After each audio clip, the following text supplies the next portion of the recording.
Hey everyone, my name is chaoticwolph and welcome back to Homestuck. I just realized there's a freaking face here. But yes, returning to the chats, we are on to our dead Mina and dead Vriska chat. I mean, I guess, I don't know what they've been up to since alive Vriska has been busy with many things. I guess she's just chilling here in the afterlife. Oh, I forgot you still have this. So the dead, so the juju is still there, I guess. You know, I've got to say, I really turned around on horses, so I guess now the parentheses thing is how they dictate the other characters. Kinda weird though. What? Horses? I used to hate them, remember? I developed this weird superstition about them, about how they're cursed or something, and when they're around, they only lead to bad things happening. Don't you remember how I was going on and on about that a while ago at the amusement park? Oh, guess so. But we've been hanging around them a while now, and everything's been fine. More than fine, actually. Well, maybe you're speaking too soon. Maybe the freaky horses haven't done their thing yet. So yeah, horses are okay in my book. What do you think, Mina? About what? Horses!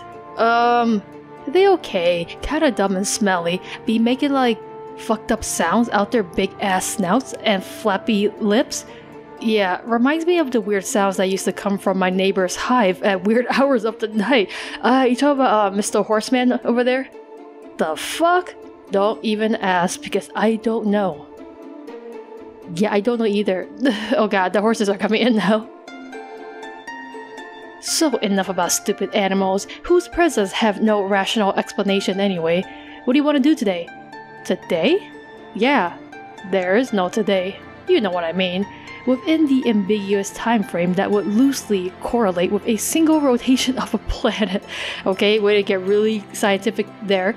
Any ideas? Nah, Mina seems really like, I don't even know, like she don't care at all. Come on, we can't just spend all our days hanging out in this idyllic, bizarrely paletted cliffscape with all these stinking idiot quadrupeds. We should go exploring some more bubbles. Some more bubbles? You mean like dream bubbles? We explored an awful lot already. Ain't they sorta all the same by now? I mean, roughly speaking, yeah. They're all arbitrary memory collages, I guess. But there's always something new to see every time. Whose ridiculous memory will we visit next? Like some nutty version of Kanaya who became a god tier and some totally ludicrous version of our session? Or maybe a version of John, who never even played the game at all. Maybe he went outside to look for the game and his fatherly Lucis backed over him with his car? Whoa, Vriska, way to get real morbid like right away there. Or what about your friends? They're always fun. Like Nepeta's ancestor, the deaf one? She's a riot. Plus she has a fascinatingly dark history with which her memories always seem to hint at. Or Erda's douchier clone? I know you have a great time whenever you get the chance to own him. So what do you say? I don't know. But you seem kind of bored. She sounds bored. If you're bored, doesn't it make sense to get out and try to have fun? Not really. But why? Cause it doesn't sound that fun. Just sounds like the same shit as always. Like, exactly like dreams. She hasn't even been dead that long, she's already dead bored of everything. Dreams? They are dream bubbles after all. Yeah, but I don't... Dreams are also like a crazy fantasy ride full of fake shit that makes no sense. It's a great time in theory, and I guess when you're younger it's fun. Maybe even look forward to sleeping, to see what the great Mr. Sand Clam has in store for you next. Mr. Sand Clam, bring me a dream. But after sweeps and sweeps of dreaming, you get used to it. It's just the same bogus crap your stupid brain is just shuffling up and serving you again and again. So you stop paying attention and just ride out your sleep. That is real depressing. She is so depressed with her afterlife life.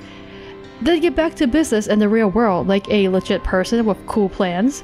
Huh. I don't think I've had the same experience, honestly. Sounds like kind of a bummer to look at dreaming that way. I always like dreaming.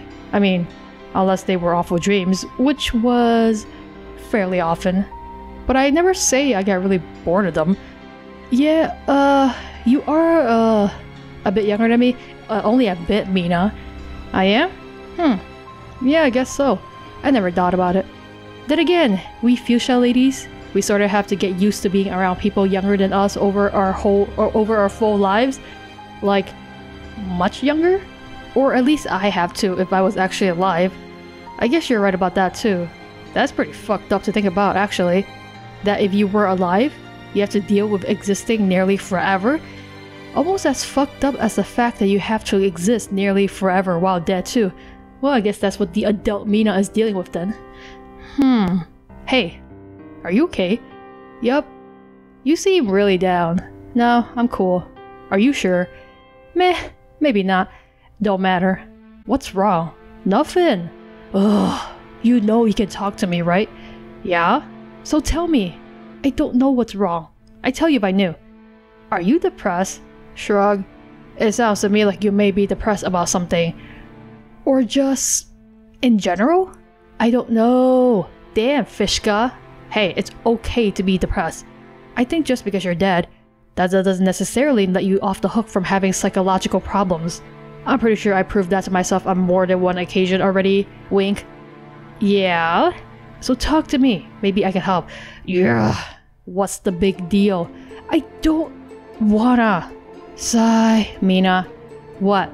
I'm not good at, like, talking about me. That's all you ever talk about. That's kind of true. No, I mean, in a non-aggrandizing way. Oh, cough. Of course, Mina, that's what it is. What? Was that another cough? I wasn't paying attention. I guess it was a cough from the other Vriska. Sorry if I'm interrupting whatever the fuck is going on here, but I'm afraid I'm going to need that treasure. Oh, is that what she came here for? I thought she came here to sock her dead version of her in the face, you know? I guess that was that. Are they actually going to be fighting over it? Come on, Vriska. Can you ever be reasonable? Not even with yourself. What the hell's going on here? Okay, the Strider is still being awkward as hell. And I don't even know what this is. I think they're talking about what they were doing in the afterlife. And then Callie and what's her... Roxy is just talking about reviving her and crap. And I guess we move on to the Callie chat, right? The Calliope with Roxy, BFFC's reunion chat. Hey, hope you don't mind I pulled you off to the side like this. Away from other nice pals for a little 1+1, rocks and cow time. I might be greedy as shit. I don't mind at all. I'm still getting used to the concept of in-person socialization at all, let alone with many people. And yes, you may be greedy, but if so, then so am I by the exact same standard. Fuck yes! Like a couple of friendship burglars picking each other's pockets all shifty-eyed and looking out for cops, but also giggling, I guess because that is in the spirit of the scenario in question. Heh yes. I can't believe you're really here. It hardly seems real.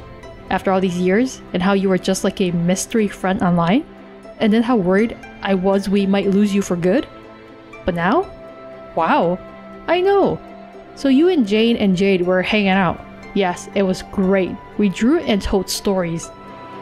I heard you died, so I was holding out some hope that you would show up too. And you did eventually, just not the version of you I expected. I never dared to think you would bring me this gift. Well, I swore I would, and John kinda double swore he would help. Damn, the kid is persistent. I like him. He's easy to talk to. Yeah, I've read about him, of course. The reality of someone standing in front of you is quite different from what you read about them in a text. But then, I have no idea how accurate anything I read is anymore. I always believed I was in possession of the text which decoded your future, and I behaved toward all of you in that sly and knowing manner, avoiding spoilers and such. That was probably presumptuous of me though, in hindsight. I clearly didn't know that much. I certainly didn't read anything about my own involvement. I never could have imagined being here. You were still helpful though. You were the force in our lives that gave us hope that we could all get together someday. Going down that road has been crazy and by no means a smooth ride. I'm losing count of all the times it looked like everything was about to break or catch fire, or actually did break and catch fire, resulting in loads of dismay. But when you look back, every time things went to shit, there was always something constructive about that turn of events. Something that was necessary for the good outcome to happen at all. So whenever something stupid happens, like some a-hole gets a bonehead idea to steal a ring, and then everyone dies horribly, and at the time, you think you're just gonna curl up and cry yourself into weepy non-existence? Maybe those are even bad realities? Maybe they are as important as any, and so are all the experiences that you had in them.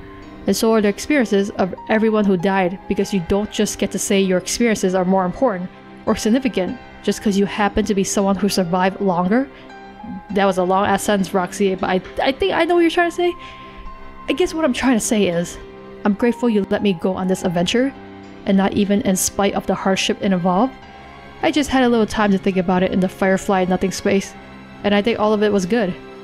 I'm happy I could play such a role in your lives. I don't know if I deserve much credit for these positive revelations about your journey though. You're the one who's been on the adventure. I've barely taken my first step. I spent all my life in my room, and then every moment in the afterlife cowering in fear. It's only now that true participation is even a possibility. But even so, I really doubt I'll have much to offer. My other self, who I just released, I think she is poised to do something much more significant. What do you think she'll do? I have no clue. But she told you to live, right? Yes. By which I can only assume she meant, yo, live it up, girl. Like, go shopping or something. Or wreck it down the highway in a convertible with cash flying out the back. That is not the sort of sentiment I can imagine coming from her under any circumstance. But yes, maybe something to the effect of encouraging me to enjoy my existence as communicated by a more typical, truly asocial member of my species. Really, what I took from it was, she is the real one with all the power and relevance now, and I am the spare. A civilian in a sense, like in a war. And the only use for civilians, from a militaristic mindset, are as those who live their lives in whatever completely irrelevant way they choose to.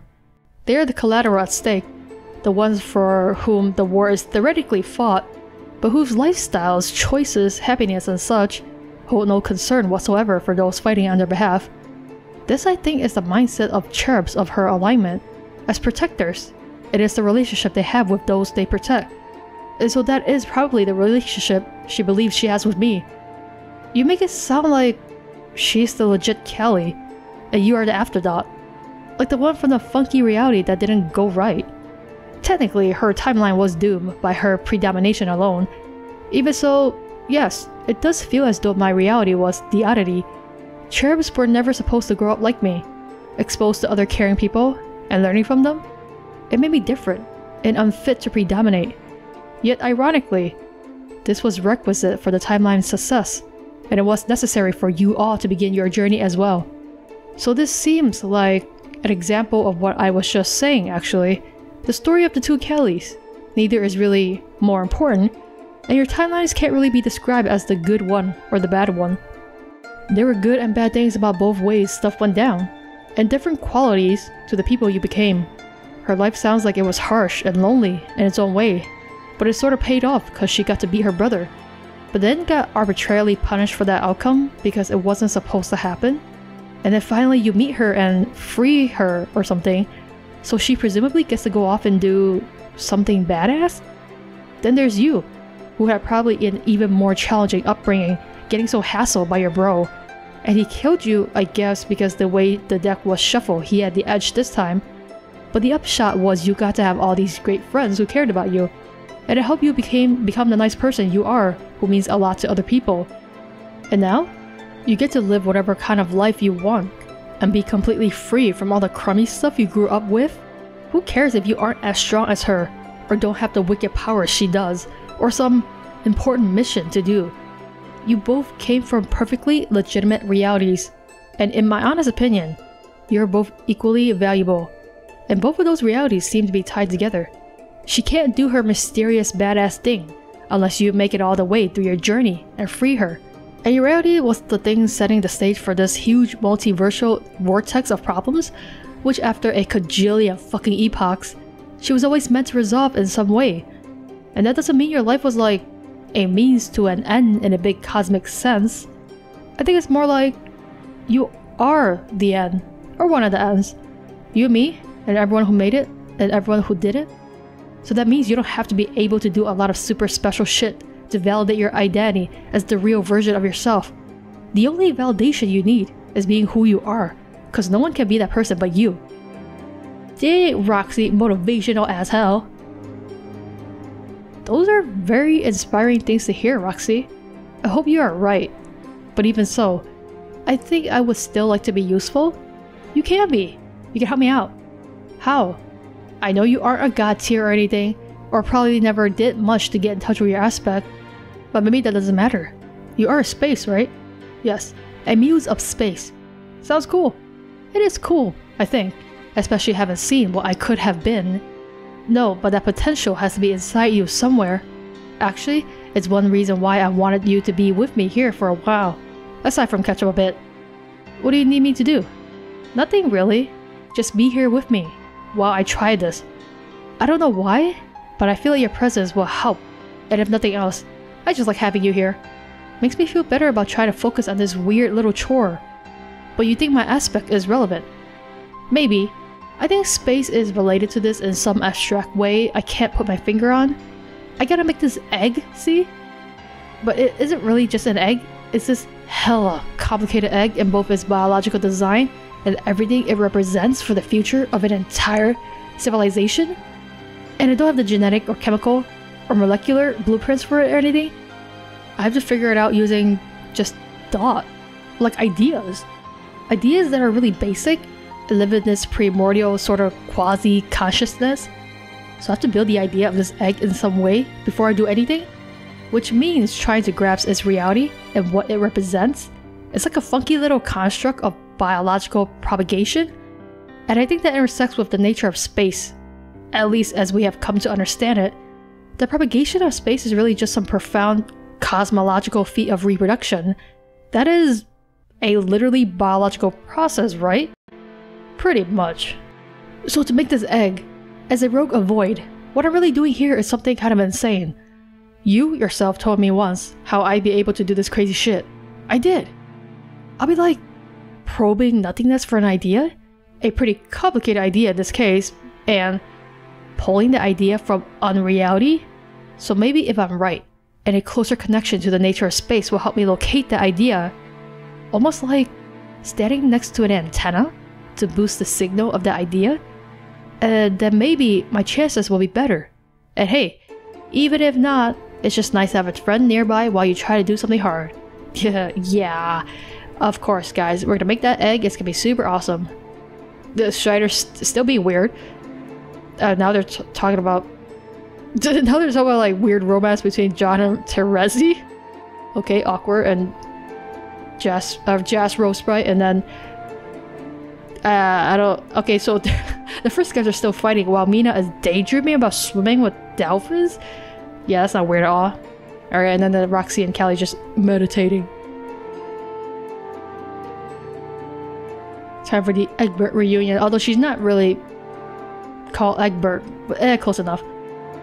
What do you think they are talking about over there? I suspect Roxy wanted some time to catch up with an old friend.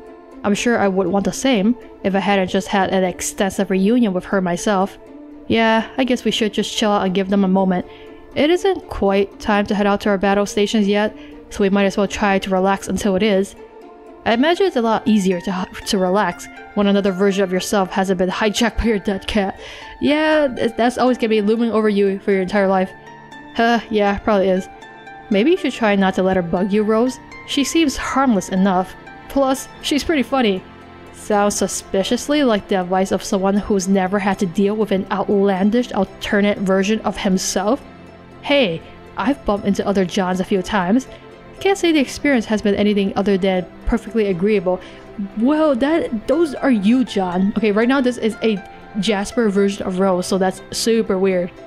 You mean Johns that were essentially time duplicate in the course of your retcon quest? Yes. Those don't count. Those were just regular Johns. What I'm saying is, you never had to deal with the John who was like half Harry Anderson and half Maple Hoof, the dear departed pony? Wow, that sounds great. Come to think of it, you're the only one of us who hasn't. I mean, of our original group of friends, Dave had Bird Dave, Jade had Dog Jade, and now I have Shudder, Cat Rose? Why were you let off the hook? I don't know. Guess you guys are just luckier than me. What animals are left? So there was a bird, and then there was a dog, and then there was a cat. There are no other animals left. Unless you were gonna be something really weird, like a horse. A horse! Oh my god! That's why they were hinting at the horses. Even putting aside the wildly unwelcome body horror slapstick routine she represents, and a machine gun salvo of opprobrious remarks and conduct, which my cat is apparently capable of releasing from my subconscious. I'm not sure where this leaves me. What do you mean? I felt like I understood my place. I'd gotten myself in order somewhat. My, beverage decisions had gotten more reasonable. I was ready to bear down and play my part in finishing this. I could even handle a stray rose sprite brought to my doorstep by my sweet imbecile of a pet. Idiotic though that was, I was still clearly Rose Prime. But can I really claim that now? She's a sprite squared? How's that even a thing? Can someone tell me how that's even a thing? I can't tell you how it's even a thing.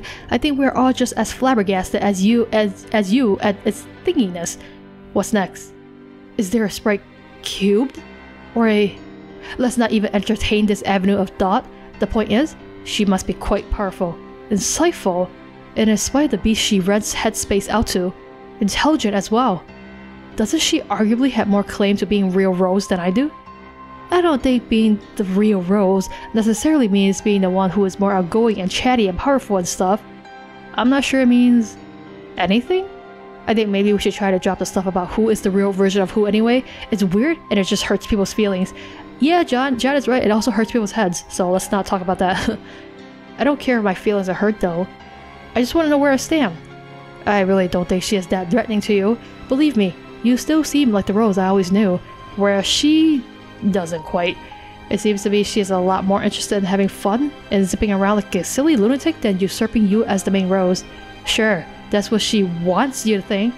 Dang Rose, paranoid much. But why do you care? I thought I heard the other Rose say, before she was a cat, that she liked the idea of being some sort of backup Rose? Do you not feel that way too? That was a different context. I probably would have felt the same way if I found myself in her exact situation. Jazz Rose changes everything though. Now I feel a certain responsibility, like I have to really step up. Step up?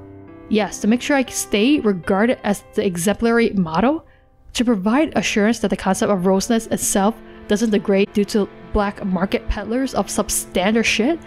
Basically, I need to defend the integrity of the brand. She needs to defend the integrity of the Rose identity. Oh my god. What? Nothing, I just miss you so much. Oh, John. Oh guys, such sweet reunions. My brand misses you too, John, my brand. She's not even like real anymore, Rose is just a brand. She's not a real human being. Your brand has good taste in friends, and kicks ass. Nerds. Trezzy always whispering in the background. Nerds. Hey, how do you think Kanaya and Karkat are doing? They're probably getting a stern airful of roiling monster toys right about now. Do you think they'll be successful? What? Talking to a monster? I don't know. I think Karkat will successfully fail to understand the monster, and possibly also successfully shout at the monster. Probably, yeah, sounds about right. Kanaya, I think, will probably successfully do something sensible in response to whatever the monster demands. So, you think they're gonna pull it off then?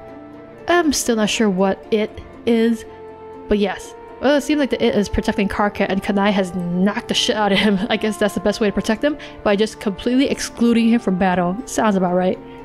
Well, the idea was to release the frog, I think. You think so? That's what Vriska said. Vriska says a lot of things. That's the basic idea, yes. But monsters can be complicated. Regardless, I think the right person was summoned to handle it. You really trust Kanaya, don't you? Sure.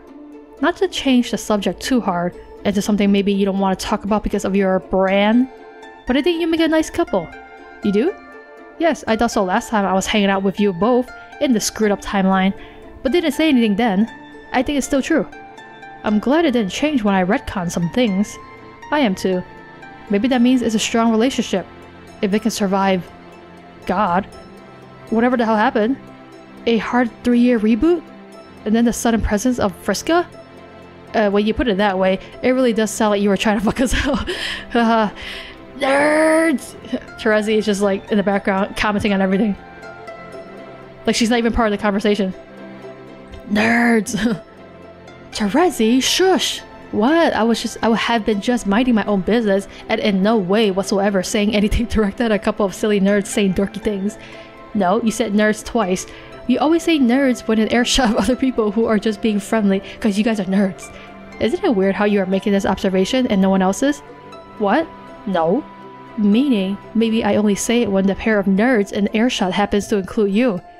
Oh, she's doing the spades thing. Oh, Trezzy. Ack, what was that look? What look? That look you just gave me. Johnna's like, Carcat was right. I didn't give you a look, dingus. Yes, you did. Don't look at me like that. Whatever look you think I gave you, it was in your imagination. It is possible you may be flattering yourself, Egbert. Whatever. Hey, what are you even still doing here? Weren't you going to go with Dave and get ready for battle? Yes, I'm just giving him and his bro some time to themselves first. I am sure they could use it. Yeah, they're using it by being awkward. And whatever the hell is going on between them. The last thing I want to do is involve myself. That sounds even more awkward than lingering around you goofy bunch of nerds being all cute and mushy with your human family and friendship stuff. Yeah, you do sound put off by it. All hanging on our every word and such. It takes a will of iron, trust me. But yeah, I actually do agree. It does sound pretty awkward to be around Dave and his bro while they, get to know each other, I guess? Yep. I'm not sure how well Dave really even knew his adult bro actually, aside from bogusly idolizing him in a way that was really transparent that he didn't. Faker Dave. Huh. I wonder how different Dirk is from him, if at all. I wouldn't be the one to ask. What do you think, Rose? I don't think there's anyone who could answer that. I suspect literally no one in the history of anywhere has ever met both people until, as of now, Dave himself. I hope Dave's okay. That's kind of true, right? Because no one actually really spent time with Dirk. He just shows up, does some weird shit, and then leaves. And then that one time he showed up to do some weird shit, he died. So that was unfortunate. What the hell's going on here? Hold up, Dave. When did you steal Carcat's crap computer? Is he just like gaming now while Dirk watches in the background? What even? Okay, so now our four nerds are done with their chats and now they're just like kind of sort of spying on Roxy and Callie.